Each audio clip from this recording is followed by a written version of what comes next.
रीवा में शनिवार को फिर बम मिलने की अफवाह से हड़कंप मच गया। बम निरोधक दस्ते ने विस्फोटक को अपने कब्जे में लेकर पड़ताल के 3 घंटे तक इलाके के लोग दहशत में थे। जांच में यह विस्फोटक नकली बम पाया गया। इसे दहशत फैलाने के लिए लगाया गया था। पुलिस का मानना है कि शरारती तत्व लगातार नकली बम रखकर अफवाह फैलाने का काम कर रहे हैं। जिले के मऊगंज थाना अंतर्गत नेशनल हाईवे 135 में ओवरब्रिज के नीचे कथित बम और उत्तर प्रदेश के सीएम योगी आदित्यनाथ के खिलाफ धमकी भरा खत मिलने से एक बार फिर सनसनी फैल गई। रीवा जिले में 7 दिन के अंदर 4 बार अलग अलग ओवरब्रिज के नीचे कथित बम पाया गया है। हर बार की तरह इस बार भी बम के समीप एक खत भी पुलिस ने बरामद किया, जिसमें उत्तर प्रदेश के सीएम योगी आदित्यनाथ का जिक्र है।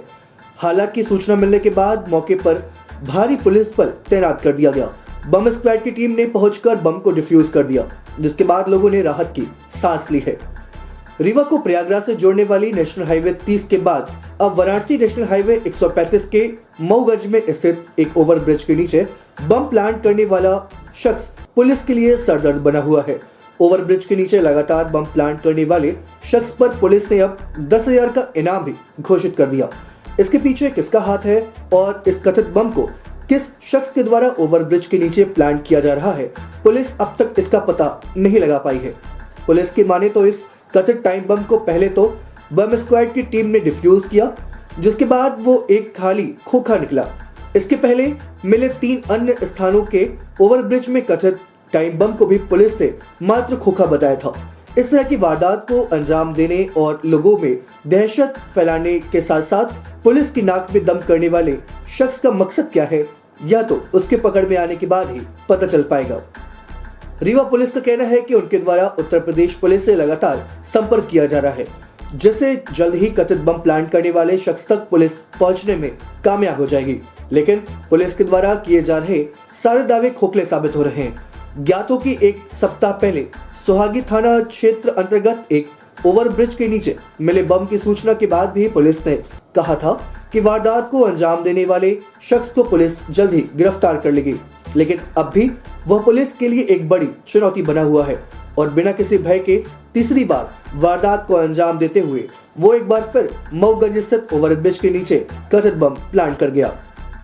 पटेरा में बम मिला, पटेरी में, ये पूरा क्या मामला है? ऐसा करीब 7:15 बजे के आसपास हमारे 100 डायल को सूचना आई थी कि पटेरी के अंडर पास पर एक बमनुमा डिवाइस रखी हुई है रेड कलर की, जिसमें तार वार कुछ लगे हुए हैं। उस पर हमारी तरह 100 डायल, फिर उसके बाद थाने का बल पहुंच के देखा कि हाँ इस तरह की कोई डिवाइस लग रही है जिसमें बमनुमा टाइप का स्ट्रक्चर दिया हुआ है। उन्होंने तत्काल ट्रैफिक को रोका, डाइवर्ट किया, साथ ही साथ वरिष्ठ अधिकारियों को सूचना दी। एसपी साहब के द्वारा तत्काल BDS की टीम रवाना की गई। साथ में मुझे भी जानकारी मिली थी, मैं भी आ गया था। हमारी BDS टीम के द्वारा उस डिवाइस को डिफ्यूज़ कर दिया गया और देखा कि वो डमी बम था, जैसा कि पहले की भी घटनाओं में निकल के आया था। और इस संबंध में सभी टीमें, जिसमें हमारी साइबर सेल की टीम, ATS की टीम और बाकी सब दूसरी एजेंसियां जो इस काम को करती हैं, लगातार लगी हुई हैं लोकल पुलिस के साथ में।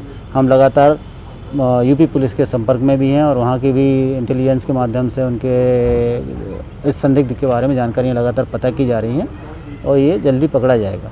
कोई पत्र भी मिला है? हाँ, एक पत्र मिला है, उसमें उस संबंध में जानकारी अभी देना उचित नहीं है। इसके बारे में आप लोगों को बाद में अवगत कराया जाएगा। आपको बता दें, बम कांड में अब राजनीति का भी प्रवेश हो गया है। मनगावा विधायक पंचूलाल प्रजापति यह तो मानते हैं कि यह आपराधिक तत्वों की साजिश है, लेकिन वह यह भी आरोप लगाने से नहीं चूक रहे हैं कि यह विपक्षी दल की साजिश है। आइए सुनते हैं क्या कहा मनगावा विधायक पंचूलाल प्रजापति ने। किस तरह की चीज़ है? ये असल में शरारत, अब ये आपराधिक तत्व हैं ये लोग, ये बाहर के होंगे सारे। अब यहाँ जो अभी हमारे मनगवा विधानसभा में मिला है, आमी में वो पुल के पास मिला एक बम, फिर एक बार पंप गंगेव के पास मिला, और ये बुरा यहाँ सनाका बीता हुआ है। और ये इस तरह से हो रहा, आज अभी पता चल रहा है कि मऊगंज में भी इसी तरह से हो रहा। ये आपराधिक तत्व हैं कहीं से। अब इनको तो पुलिस प्रशासन से यही आग्रह है कि उनको तत्काल गिरफ्तार करें, नहीं तो ऐसा ना हो कि कहीं बम विस्फोट हो जाए। आरोप लग रहा है कि चुनाव हो रहा है यूपी में, हो सकता है वहाँ चुनाव यूपी में हो रहा, तो अब दूसरे दल के लोग जो हैं ये सब कराते होंगे दहशत फैलाने के लिए। परंतु अगर यहाँ की पुलिस प्रशासन अगर सख्ती से वो करेगी तो गिरफ्तार कर सकती है। इस बात दूसरी पार्टी के लोग ये सब कर रहे हैं। हाँ, तो अब क्या माने? अपराधी जो होते हैं तो अपराधी वही विरोध के कारण करते हैं।